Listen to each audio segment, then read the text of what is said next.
Mr. Happy is a film directed by a man who most of you will have seen his work.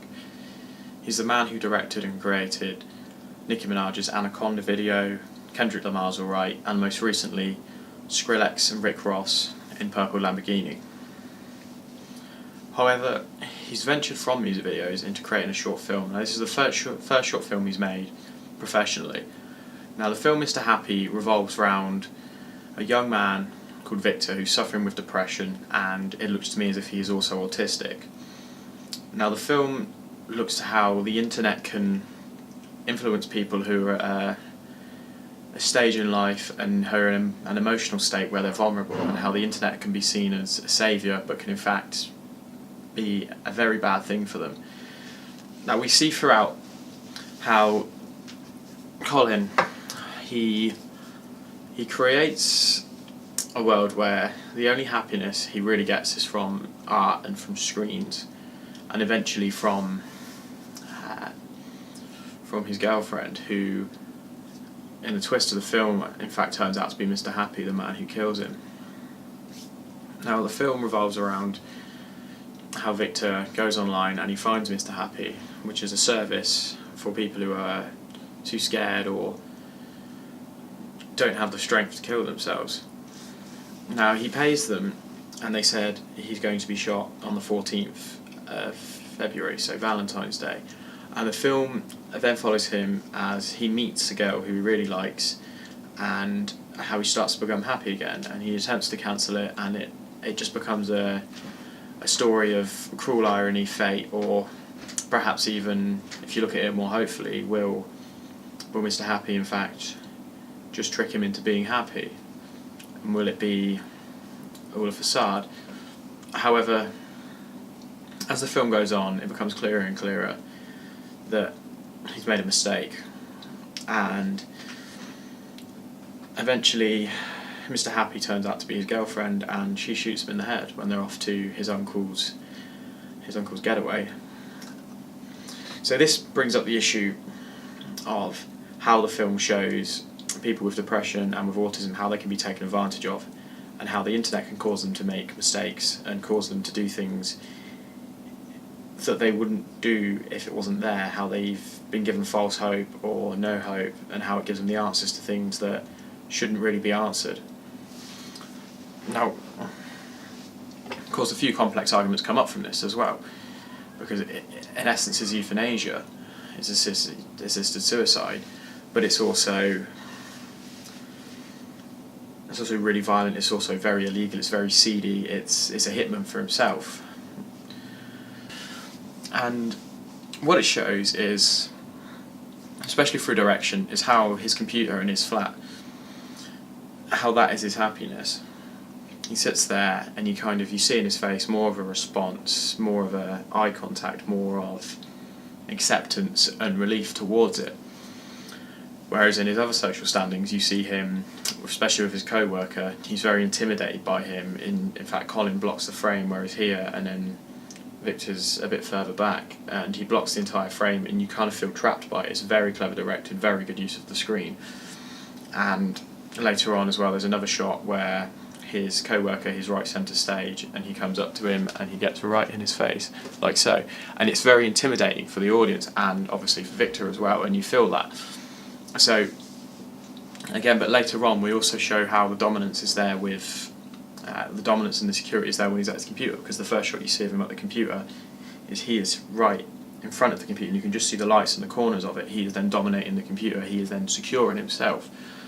And it also sets towards how the computer and how the internet makes him happy. It goes for quite a bit of a Freudian id sort of vibe to it as well, where it's all kind of childlike, it's all happy, it's bright colours, as you can see here. And it gives him choice and it gives him power that he wouldn't normally have. And this is something that, again, is a concern for people on the internet, but it's a concern by many people for children and those who are disadvantaged when they're on the internet, because there is no real boundaries, because safeguards on the computers and on the internet can easily be bypassed. And the film itself asks the question of what is the limit with the internet? What can it and what can't it do? And morally, what should we do about it? Should we be concerned about what the internet can offer, or should we accept that although it's unsavoury, people are finding ways to commit even the most atrocious acts, and maybe accept that there's nothing really we can do about it, and just try and educate people for it. Now, the film itself it takes influence from his earlier films. You can tell he's been a music video director before.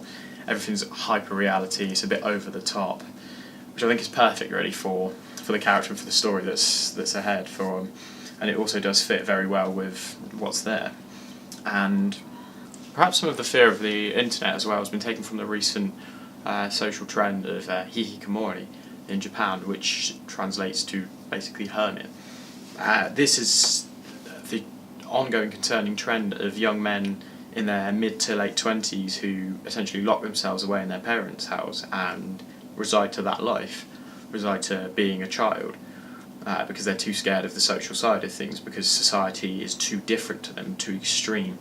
And we kind of see this starting to happen to Victor, and again it does have its parallels with the real world, and we see how he really does struggle with society, and he doesn't trust when people are nice to him. He doesn't trust when people are kind and sincere to him, like his girlfriend. Although in a cruel sense of irony, he shouldn't trust her because she's the one who he's paid to kill him. And again, I think it takes a darker twist there. It sort of senses that for some people they may feel as if there's no hope, and it kind of points towards that maybe there isn't hope for some of these people, which is quite a dark thing for Colin Tilley to do.